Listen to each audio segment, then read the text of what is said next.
Welcome back on this glorious and amazing day, and thanks for joining.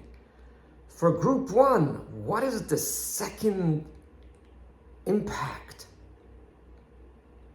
that the breathing has on us?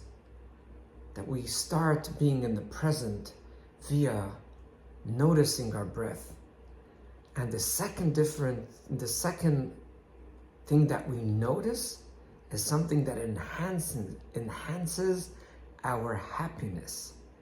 And that is, out of nowhere, you suddenly get a little urge, develop a little desire, and you say, I want to try this. I want to try to learn a new language. I want to read a book. I want to get to know more stuff. Because by nature, when we were born, we were like little babies, little toddlers that are so curious, full of life, full of energy, full of love. And as we mentioned earlier in the series, it is due to our unintentional shutdown by our caretakers that we became toxic producers versus healthy existers. Wow, that never came to me before. That shuts us down. But once you begin, even at the early stages of existing, through noticing your breath, through being in the now, suddenly the natural you begins to shine. You start thinking the way you never thought before. You become interested like you were never interested before.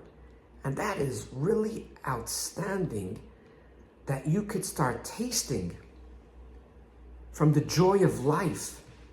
That it's not only you were always hoping that you won't be anxious, that you always won't be depressed, and you won't be sad, but now there's a new life, and it might start at a very, very small window.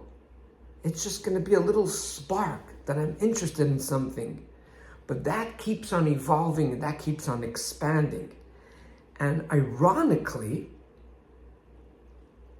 as you start becoming interested in that healthy desire of who you are and what makes you tick, in that moment, automatically you won't be anxious. In that moment, automatically you won't be worried. In that moment, you automatically won't be thinking about your negative self-worth, because on the contrary, now you are dealing with who you are, what you're interested, not what you have to perform for someone else. And I just noticed a third difference as I'm talking. So I'll record it for next week, the third outcome within living in the now, within noticing your breath that enhances your life, and you reclaim your body and your soul, and you live, not only you're technically alive, but till then, always do remember that you are way greater than you think you are. Thanks for listening.